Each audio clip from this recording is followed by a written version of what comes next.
Čau, já jsem Tom a zdravím vás u dnešního videa. Položil jsem si otázku.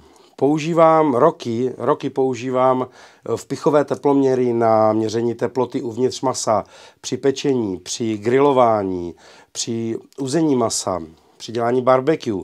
A používám ty teploměry většinou takové ty levnější. To znamená, ať už to jsou nějaké vpichové teploměry, které jsem si koupil na AliExpressu, ať to je třeba vpichový teploměr, já vám teďka ukážu jenom ty displeje, třeba z IKEA, nebo co jsem kupoval bezdrátový teploměr v Kauflandu.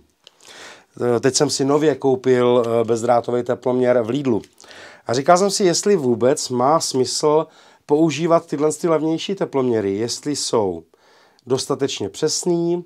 Mám tady ještě jeden, který byl třeba kupovaný na AliExpressu. Říkali, že je tam extrémně rychlej. No, samozřejmě oproti takovým těm úplně nejlevnějším je rychlej.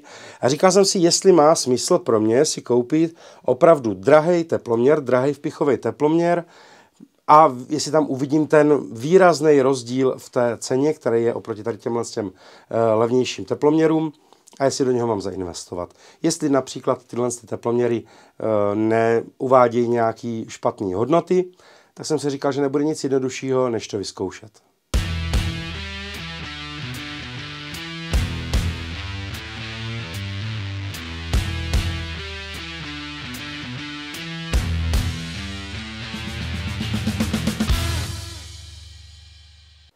Na to, abych zjistil, jestli ty teploměry opravdu ukazují správnou teplotu, tak jsem si připravil tady takovouhle falešnou poklicí. Tady je to schválně uřízlý, aby tam mohla odcházet pára. Takhle jsou vlastně všechny ty vpichové teploměry umístěné, aby byly vlastně ponořené do stejné hloubky. A mám tady v podstatě 3 analogové vpichové teploměry, jeden teda vpichový teploměr, který má displej tady takhle na boku, tenhle je z AliExpressu, tyhle jsou, myslím, taky z AliExpressu. Pak tady jsou označený vlastně ty čidla z toho teploměru z Kauflandu, z IKEA a 2 ty z Lidlu. V podstatě všechny ty teploměry, nebo tady ty bezdrátový, tak ten má tady vlastně dokovací stanici, ten z toho Kauflandu, a tady je přímo ten displej. Ještě si tady nastavím vlastně u všech těch teploměrů tu teplotu maximální, to znamená, aby mě to neřvalo. Tohle je Lidl.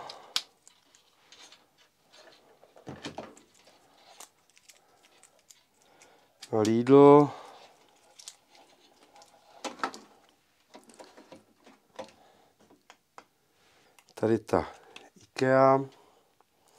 A tu teplotu, tu maximální, pro ten alarm si tam nastavím taky nejvyšší, nějakých 103 stupňů.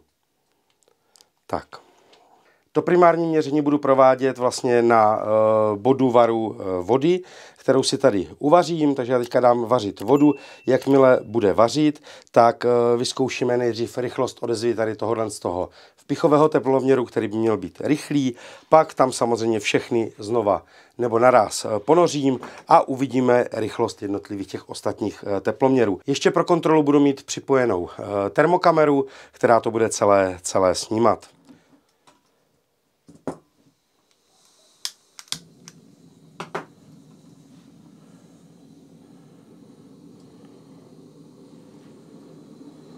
Tak, voda už se mi vaří na těch záběrech z té termokamery, tak samozřejmě ta teplota bude trošičku nižší, protože ta pára, která stoupá, tak už vlastně dochází k ochlazování. Já jsem to tady musel kvůli té vrchní kameře trošičku přeskládat, takže vidíte, to jsou tady ty spodní teploměry. Teďka vyzkoušíme tady ten vpichový a podíváme se na ten čas, jak dlouho vlastně je potřeba ke změření té teploty 100 stupňů.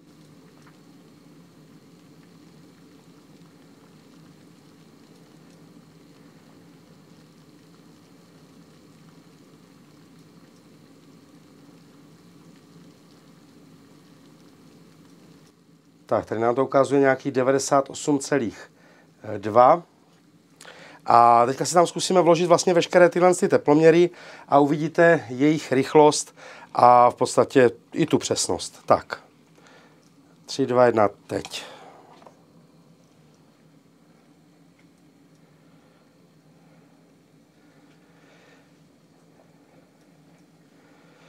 Takže v podstatě skoro všechny, řekl bych, stejně nebo obdobně rychle. Je tam těch 98, 99 stupňů. Tady u těch analogových, tak tam je trošičku problém, že na něj jde ta pára, ale to samozřejmě ničemu nevadí. Co se týče toho odečtu, tak tady ten ukazuje malinko méně, to znamená, tady ten ukazuje nějaký 98 stupňů, jinak tady 99 a tady máte vlastně ty výsledky toho z těch digitálních teploměrů. To znamená, všechny jsou zhruba nějak kolem těch 98-99 stupňů.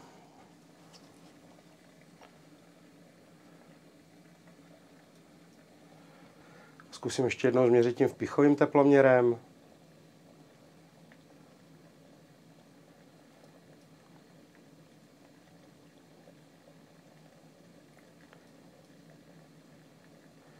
Nějaký 98,5, jde to už potom jenom po desetince, 98,8. Takže v podstatě to by se dalo přirovnat k těm vpichovým teploměrům. No a teď jsem zvědavý, jaké tam budou rozdíly. Ještě jednou zkontroluji tady tyto analogové.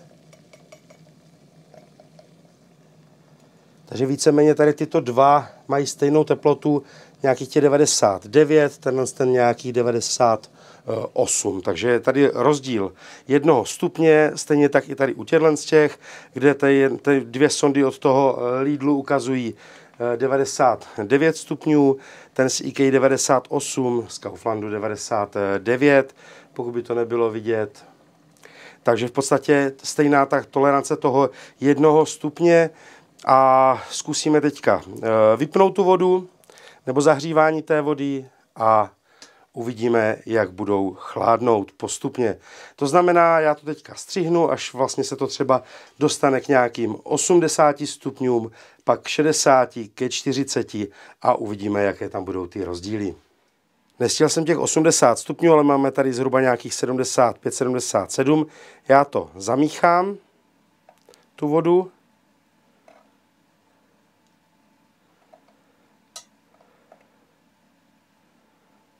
Tak a podíváme se, kolik tady máme. Máme tady 74, 74, 76.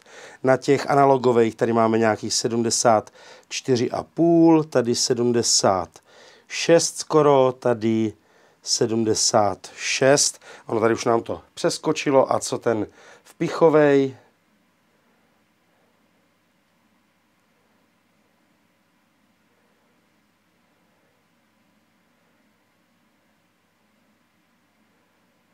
Nějakých 74,1 nám to ukazuje. Takže já počkám zase, až to klesne třeba o nějakých 20 stupňů, plus minus a zase se na to podíváme. Tak dostali jsme se k nějakým 60 stupňům, já zase zamíchám.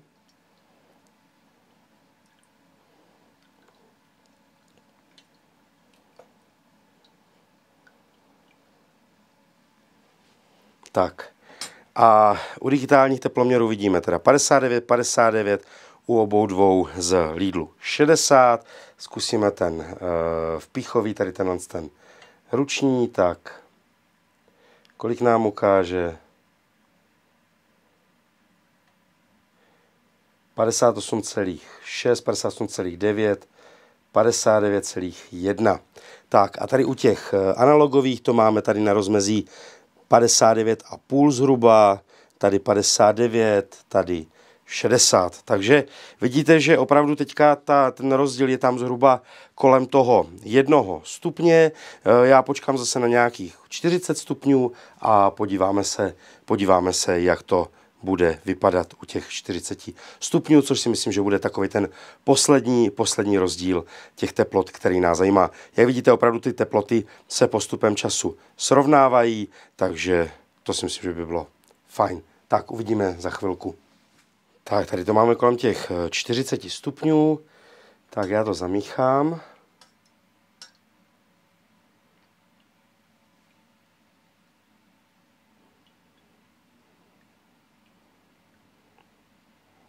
Tak, u digitálních teploměrů teda 42, 42, 42 na obou sondách.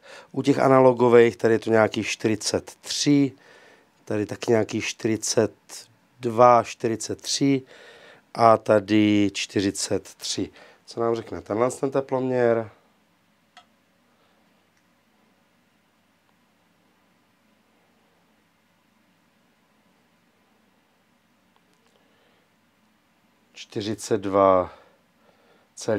,2.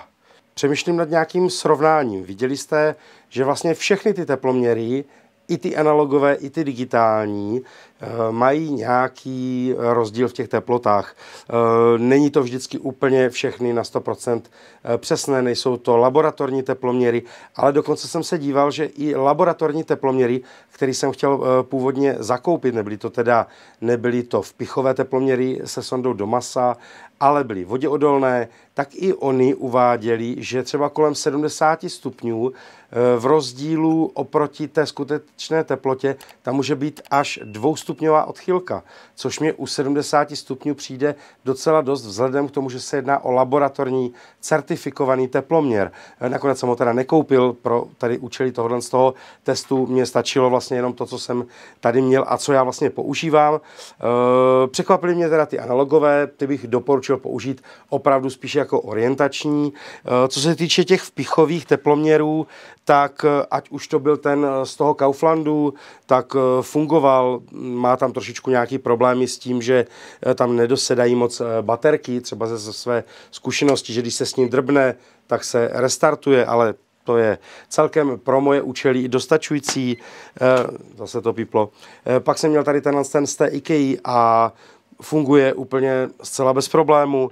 Co se týče tady z toho Lidlu, tak tady ten je vlastně přenášený ten signál z té dokovací stanice, tak je přenášený radiově, to znamená, má tam trošičku lepší dosah, ale nechce se mě vždycky nosit tady ten displej. Když to ten je z Lidlu je bezdrátový, ale používá technologii Bluetooth, takže je potřeba počítat s nějakou kratší vzdáleností. Pro mě osobně stejně ho používám ho teda jenom krátce, použil jsem ho zatím jenom 2krát a používám ho jenom tak, když bych seděl opodál. Myslím, že tam ta vzdálenost, nejsem si jistý, jestli je do 10 nebo do 30 metrů, klidně se na to podívejte. Pro mě jsou stejně nejdůležitější ty informace, které jsou na displeji, nějaké ty informace, které mám v mobilu, tak pro mě důležité nejsou. Byla pro mě důležitá přesnost, jak jste viděli, tak opravdu všechny ty naměřené hodnoty byly plus minus 2 stupně, to znamená, byl tam rozdíl u toho lidláckého v nějakých vyšších teplotách, kde to mělo zhruba o 2 stupně více nebo o 1 až 2 stupně více než ty dva digitální. No a co se týče tady tohohle z toho, tak rychlost toho čtení toho údaje je v těch vyšších teplotách zhruba kolem těch, co jsem tak vypozoroval, 7 vteřin, což jsem ochotnej si počkat. Samozřejmě by se mě líbilo, kdyby to dokázalo tu teplotu ukázat během 3 vteřin, ale zase stál zlomek ceny těch profesionálních teploměrů. A teď zní otázka a prosba na vás. Používáte vy tady tyhle levnější teploměry, nebo používáte ty dražší teploměry opravdu za několik tisíc korun nebo za několik stovek euro, které podle mého v podstatě nepřidávají nic navíc. Samozřejmě ano, mají tam možnosti toho, že vám tam hlídají tu teplotu, ukážou vám tam ten obrázek toho masa, což třeba případně ten z toho Lidlu nebo i trošku jednodušejc, tady ten zvládne taky ukázat, že si tam nastavíte nějakou ideální teplotu pro to maso a ono vám to zahlásí. Samozřejmě u toho z Lidlu tam máte i nějaké programy, je to trošičku chytřejší, ale všechny jsou cenově do těch 500 korun, což znamená do nějakých řádově 20 euro. Má to smysl používat tyhle levnější teploměry, nebo je lepší si připlatit? Napište mi do komentářů, já jsem zvědavý na vaše názory, na to, co mi k tomu napíšete, jestli je to pro vás překvapení, že ty teploměry v podstatě ukazují všechny plus minus stejně, takže podle mého jsou i použitelné. Pokud s tím nesouhlasíte, samozřejmě napište. Pokud budete chtít do komentářů dát nějaký odkaz, nedávejte ho tam, YouTube by to zablokoval, napište tam radši název toho zařízení a případně, kde jste ho třeba zakoupili, protože tak si myslím, že se k tomu více lidí dostane. Jsem zvědavý, co mě napíšete. Pro mě je to překvapení, že ty teploměry v podstatě, že se na ně můžu spolehnout a proto, na co já je používám, mě v podstatě budou dostačovat.